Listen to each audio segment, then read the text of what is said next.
Chapter 9 of Dolphins at Daybreak. The sun shone on the ocean. It sparkled like a diamond. Jack felt safe now. His dolphin was taking good care of him. The dolphins slowed down as they neared the reef. Jack lowered his feet. He felt the bumpy coral. He let go of the dolphin's fin and stood up in the water. Annie stood up too. Then she threw her arms around her dolphin and gave her a big hug.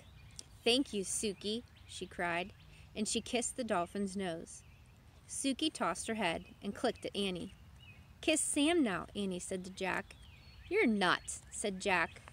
But Sam nuzzled Jack's head. Then he put his flippers around Jack's neck. Jack couldn't resist. He threw his arms around the dolphin and gave him a quick kiss. Sam nodded and made clicking sounds like laughter. Then he turned to Suki. The two dolphins chattered to each other for a moment. They nodded at Jack and Annie and swam away gracefully. "Bye, Suki." "Bye, Sam," Annie shouted. "Thanks," Jack shouted. The dolphins leapt high into the air. Then they dove back into the water with a splash. Jack and Annie laughed. "I wish we could swim like that," said Jack. Jack and Annie watched the dolphins until they disappeared. "I miss them already," Annie said softly. "Me too," said Jack. He sat down in the shallow water. "I'm really tired," he said. Annie sat beside him. "Me too," she said. The warm water lapped around their shorts and t-shirts. Jack pulled off his pack. He took out his glasses and put them on. They were blurry with water. "Guess what, Annie?" "What?" said Jack. "I saw the shark when we were swimming," Annie said. "But I didn't tell you. I wanted you to stay calm." Jack stared at her. "I saw it too. I just swam faster so you would swim faster." "And I swam faster so you would swim faster," said Annie. "I guess we swam double fast then," Jack said. He shook his head with wonder. "What now?" said Annie. "We go home," said Jack. "But we haven't solved Morgan's riddle yet," said Annie. Jack sighed. He pulled his notebook out of his pack. It was soaked. He pulled out the ocean book. It was soaked too. "We failed," he said. "My research is all wet. We'll never be master librarians now." Jack put everything away. "Let's go," he said sadly. He stood up. Then he started across the pink reef toward the treehouse. Annie followed him. "Ouch," Annie said. "What's wrong?" Jack looked back. "I stepped on something." Annie bent down to rub her foot. "What?" said Jack. "A shell?" "Yeah, this." She picked up a large gray shell. "Boy, it is rough and gray as a rock, and plain as plain can be," whispered Jack. They found the answer. The shell looked like a clam shell, only bigger, and with more ridges.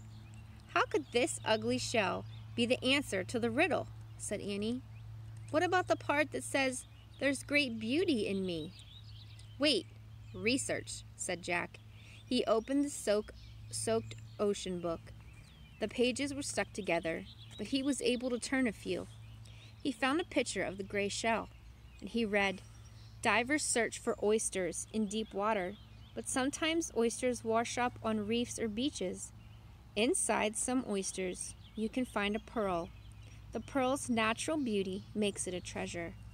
"It must have a pearl inside," said Jack.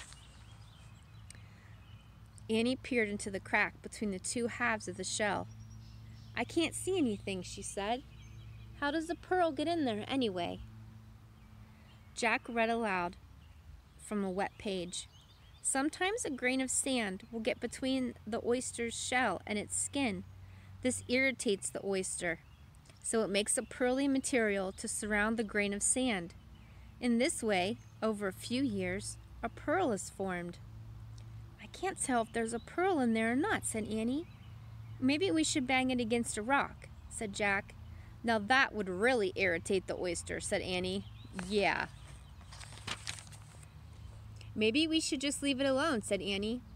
She gently put the oyster back in the water. "But how will we know if oyster is the right answer to the riddle?" said Jack. "Morgan said we'll know," said Annie. "Come on." Jack pushed his glasses into place. Then he and Annie picked up their shoes and socks. They climbed through the window of the treehouse. Morgan's scroll was lying on the floor. It was open. "Look," said Annie. Jack and Annie stared at the scroll. The riddle had faded away. In its place was one shimmering silver word: oyster. "Morgan's magic," Annie whispered. Jack let out a huge sigh. "We got it right," he said. "And here's the Pennsylvania book," said Annie. "Let's go home." She opened the book. She pointed to a picture of Frog Creek Woods. "I wish we could go there," she said. The wind started to blow. The treehouse started to spin. The wind blew harder and harder. Then everything was still, absolutely still.